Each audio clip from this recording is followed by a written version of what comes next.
I remember working at age 8 and looking at the kids playing on their sidewalks. And I wanted to be playing with the toys. But I realized I cannot look. I have to keep on working. So I didn't look at the other child. I mean, I was happy for them.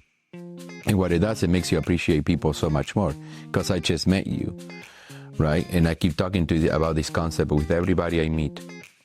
You know, our time is running by the day, you know, and so the time you give me today, I cannot give you that back. I can give you a check back, you know. If you give me money, I can give you money back, no problem. If you give me a bread, I can give you a bread back. I can give you anything material back. I cannot give you your time back. And so anybody that has spent time with me, it means the world to me, because I learned as a little kid that sometimes people just don't want to give you that. Harrisonburg has 12% of foreign-born citizens. We have around 55,000 residents in the city, and so that's a big number of people that are here. It's a city that welcome refugees, welcome different type of migrants, communities, and they make this city vibrant. You walk in downtown, you hear languages. Our kids in the public schools here are exposed to over 77 languages. Yeah, we do it as effective as we can. And I'm not saying that they are not doing that, and I'm not going to speak badly of any candidate.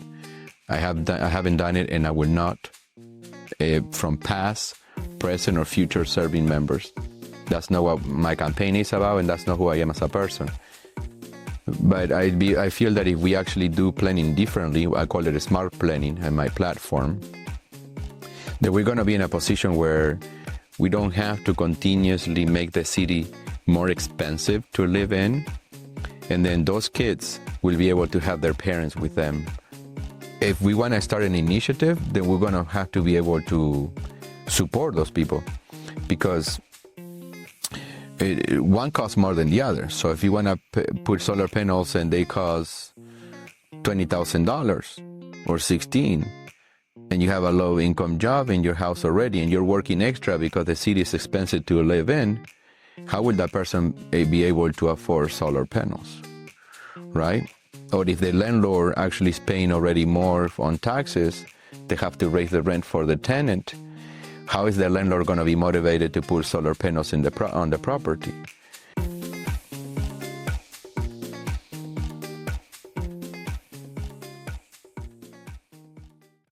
Welcome, friends. This is Rodrigo again on Rod Talk.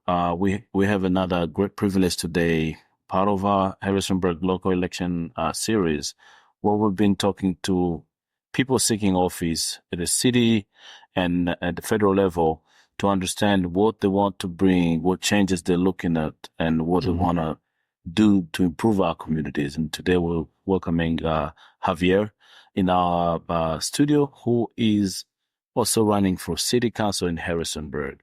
And we want to learn more about him as a person, but also his values and aspirations and the things that he wants to bring to the city if elected on city council. So welcome to our show, Javier. It's a great privilege to have you here. Well, thank you. Thank you for having me, and thank you for taking the time to talk to the leaders in the community and learning more about them. So it's a pleasure being here with you today. Great. And as you can see, we've been doing these videos for a little while, trying to get all the voices and minds that we can get to you, so you can get to learn who is in our city, but also what people are up to in our communities. And so remember to share, like, and comment on these videos, and let us know what you think about the interviews, what you want us to do next, what other interviews you want us to do. And we're here to provide you with the content that makes sense to you. And so I think my first question for you today will be about you. How did you grow up? What is your upbringing like?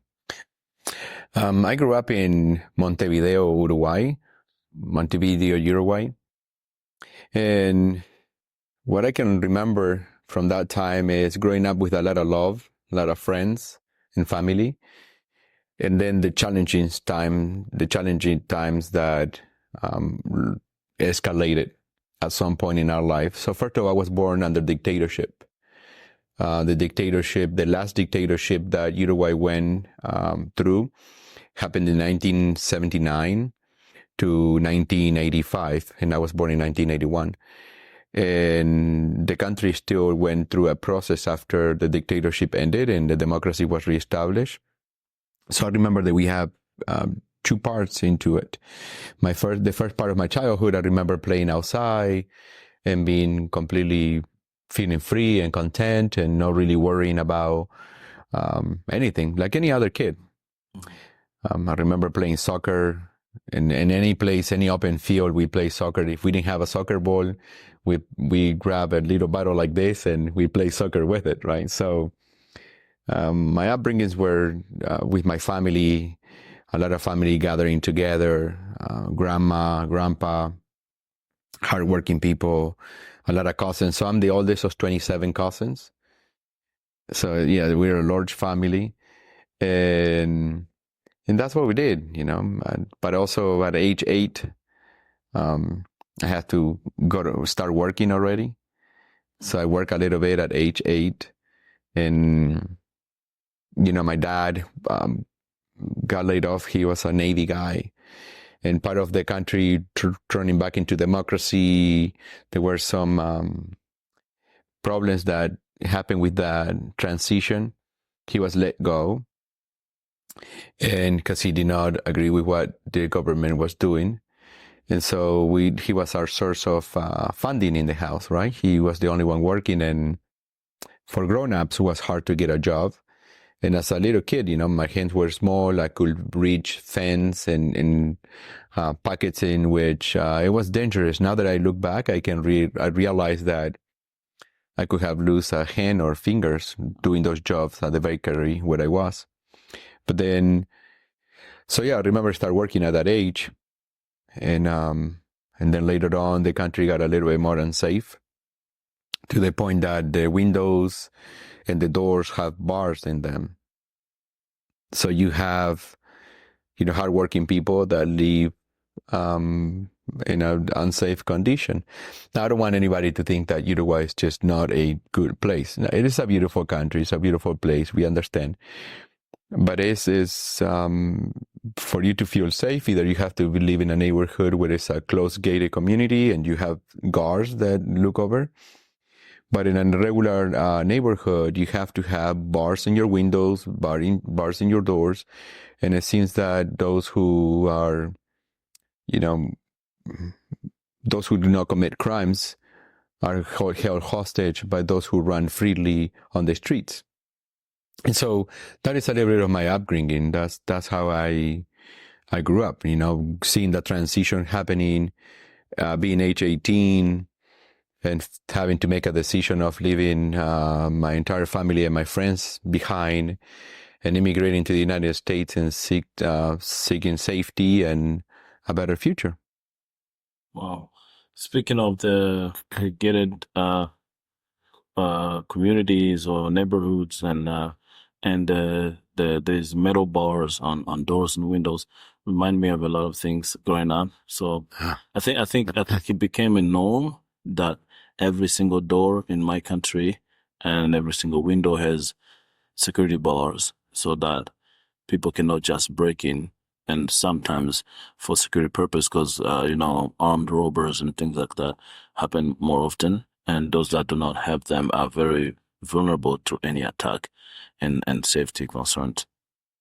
Very, very interesting. And growing up in a war zone. So, it's a challenge. Sometimes parents make sure that they secure their families so that their boys are not taken to join militia or armed groups or rebel groups. It's interesting that you say that because at some point you had to make a decision whether if you remain focused on your education and working hard, or you took a path of becoming part of the problem and robbing houses, right? Because the bars in the windows and the doors are there for a reason. They're there because, you know, there's a safety feature to the home on top of having an alarm, those who cannot pay for it. And, you know, one of the major differences that I saw is that in the U.S., most homes, right, will have a dog as a pet or as a family member, because they're not even a pet, they're a family member. We can all agree that a little dog is just another kid. We'll call it four-legged kid, right? And over there we had dog as a safety measure. A dog was outside. It was held outside to be a guard dog, as some people describe it. And of course, you love them, but they have to be there as a safety measure that if somebody was trying to rob your house, first they have to go through the dog, then through the metal bars in your windows or doors, and then they could get to your stuff. And sometimes they were successful because they sacrificed your dog. I mean, they will, so, and it was either you found a job, you had a job, or you had to feed your family. And if you had to feed your family, you were recruited, not in as you described, to join the militia, but yes, to join the organized crime on the streets, to become part of the problem, to make sure that you could put some food on the table for your kids. I mean, it was a reality that as a teenager I saw. And going back, I remember the first time after 7 years not going back. When I went back, I asked about my friends, and some of my friends were in jail, and some of them had passed. They were murdered. And so, because I come from the neighborhood, so I was in Montevideo, but then poverty pushed you to the peripheria, to the outside of it. And some of my friends were no longer there, unfortunately. So it tells you what we were able to escape, if we put it into terms, by being here. When you start working at a very young age or as a child, it just feels like you don't have the right to be a child, because now you have to grow up before your time to be able to work, provide, and survive and take care of yourself. Sometimes, in most cases, like people like me, take care of your siblings and your whole family, so that they can also have a chance to survive and live and go to school. And some of those stories are really similar, like putting yourself to college, working many jobs to be able to just afford living day by day. Are really powerful stories. But you also talked about now that you're running for office. What office are you running for? What are you trying to accomplish? What are the reasons why you're running for office? What did you see, and what is something that you want to improve or change? So I'm running for city council here in Harrisonburg, Virginia. And the idea of running for office is exactly what you're mentioning, right? I want to make sure that every kid has the opportunity to have what we are owed to give them. And yes, when you start working at such a young age, I remember working at age 8 and looking at the kids playing on their sidewalks. And I wanted to be playing with the toys. But I realized I cannot look. I have to keep on working. So I didn't look at the child. I mean, I was happy for them.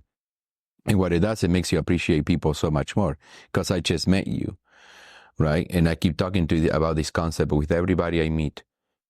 Our time is running by the day, and so the time you give me today, I cannot give you that back. I can give you a check back. If you give me money, I can give you money back, no problem. If you give me a bread, I can give you a bread back. I can give you anything material back. I cannot give you your time back. And so anybody that has spent time with me, it means the world to me, because I learned as a little kid that sometimes people just don't want to give you that. And I'm running because I want to make sure that we modify the way that I want to help current city members to bring a fresh view and make sure that when we run the city, when we do projects, when we spend taxpayers' dollars, we do it as effective as we can. And I'm not saying that they are not doing that, and I'm not going to speak badly of any candidate. I haven't done it, and I will not, from past, present, or future serving members.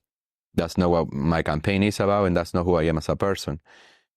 But I feel that if we actually do planning differently, I call it smart planning and my platform, that we're going to be in a position where we don't have to continuously make the city more expensive to live in. And then those kids will be able to have their parents with them more time, at least in theory, right? There is some that are going to continue to work more and more and more because they want to achieve more, and that's fine.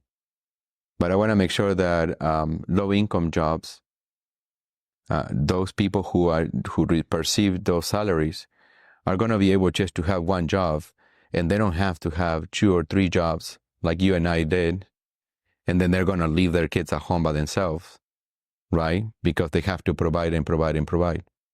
I want to make sure that every kid in Harrisonburg will be able to come from a school and they're going to have their mom and their dad with them.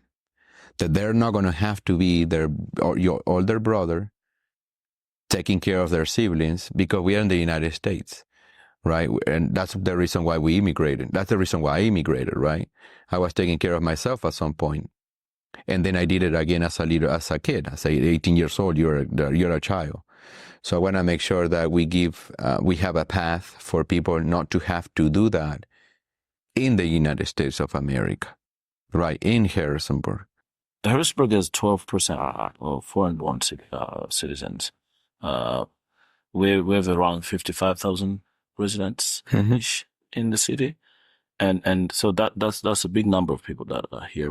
It's a city that welcome refugees, welcome different type of immigrants, communities, and they make this city vibrant. You walk in downtown, you hear languages. Kids in the public schools here are exposed to over 77 languages. Yeah. And those are just the statistics of what this is. Each kid, I'm assuming, in Harrisonburg would be exposed to another language, at least, to another child that is a friend or classmate that speaks a different language. How do you think the city should look at the immigrant population here, and what are the things that we could do to improve the experience, the transition, their inclusion, or adaptation in our city as much as possible? You have to. I believe that partnering with our current leaders will be not only ideal, but smart, right? Because when you have a lack of understanding of how the different communities work, you partner with the leaders. Every community, I believe, has a current leader, somebody that they go to. You partner with different organizations to see how you can be the most effective. One idea that I keep talking about is in what position you are when you bring in more people in. Right? And so you want to make sure that you have infrastructure, we talk about first-class education in my platform, and I want to make sure that we have a first-class education for any child that arrives to have the experience they deserve, right? And for that, you partner with teachers, you partner with administrators to see what are the trends they're seeing and what resources we need in place for when a child arrives, understands what's happening, right? You don't want to sit in a classroom, don't know the language, don't know what's happening, and how do you perform? Because that actually in return is not going to show the performance of the school district, because you're testing a child that doesn't really understand the language, right? And as an educator myself, I taught 6 years in high school. I currently teach at a local college. And I did my PhD on curriculum development and design that I focus on inclusion, right? And in inclusion, what I mean by that is all learning styles. And I did it on a research base on Northern Virginia and also in Charlottesville. And speaking of that, I think the other aspect that I wanted to touch on is climate change. But before I say that, I will go back to saying, like in terms of refugees, for example, right?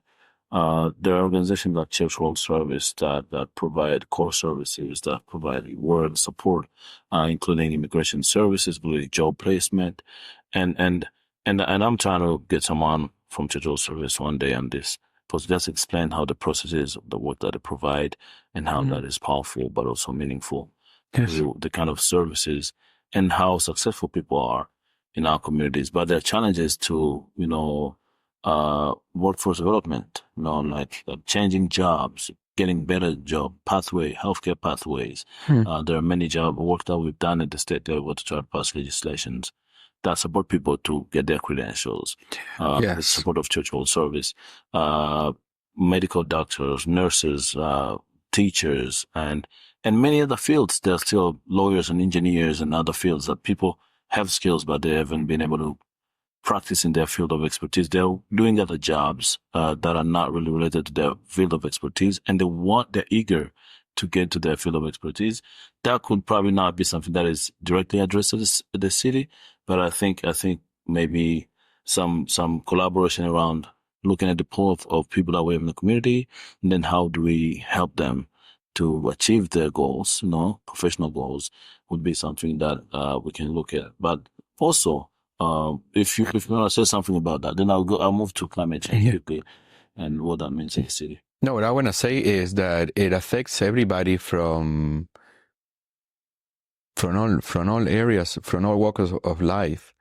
I remember that 24 years ago, I have been here for 24 years. I remember that I was working in the fast food industry. I said already McDonald's. And to my left and to my right, there was a lawyer and a veterinarian, right? And so, and any job is a good job. If you earn money in a decent way, that is a good way of making a living. So that's what I hear you saying, and that's what I'm saying, and I think any resident can agree on that. But it will be very productive and very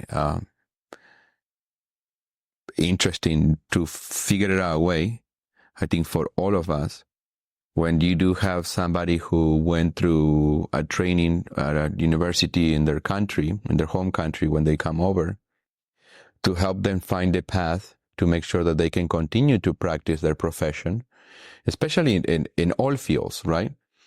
But if we have a shortage of medics or medical doctors, medics, nurses, and it has been done, and it is currently done when they recruit people from around the world. There are some visas that if you are in the STEM program, right, where people that do the sciences, they can be brought from overseas. So, and at a local level, I cannot imagine that any from the city council will oppose to support an initiative where the city and a local level can intercede in order to make sure that we can make something like that happen within the scope of our reach, right?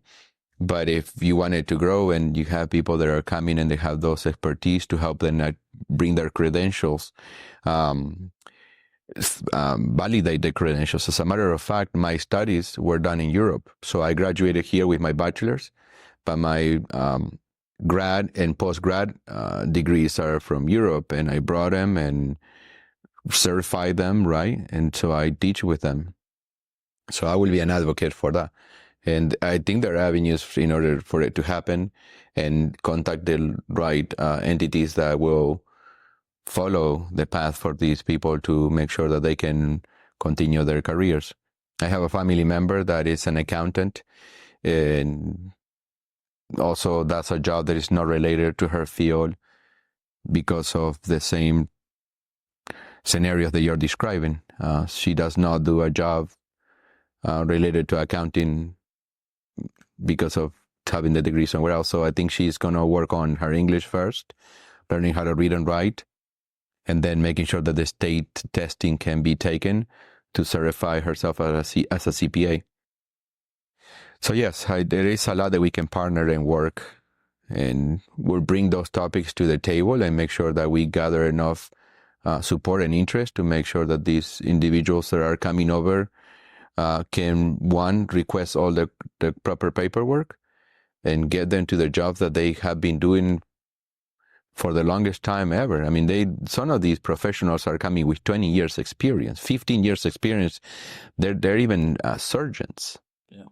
And remove them from what they have done in their life to put them to do a job that is not related to what they have done, in an essence, is to rob them from their identity. I'm from Congo, and so we have the biggest rainforest, the second after the Amazonia in Brazil, and then we contribute a lot in mitigating climate change, but everybody can do their part, right? Including local communities, cities, and federal governments, countries, and so forth. What is your take on climate change? We haven't talked much about climate change with many people, and I feel like it's important, it's urgent. So I should ask that question. Yeah. You're the first one who's going to have me on record on this. So I received a couple of questions on writing, and then I didn't want to do it on writing because I'm not sure what they're going to alter. I'm not alter. I don't feel anybody's going to do that. But once you put it on writing, it's like you do your signature, right? And then I offered to have an interview about it. They never answered back, and I'm not going to name them because I don't want to do that. But I'm glad that you asked. So I have solar panels in one of my properties, in one of my house. Okay, so I do have solar panels. I have an electric car too. Most people don't. I don't know if they have seen me, they will know. If they don't, unless I had a conversation, and so. But this is what I want to say. I have solar panels, and I haven't had an electric bill for 3 years already. No, 4. I think. Fully covering your summer and winter.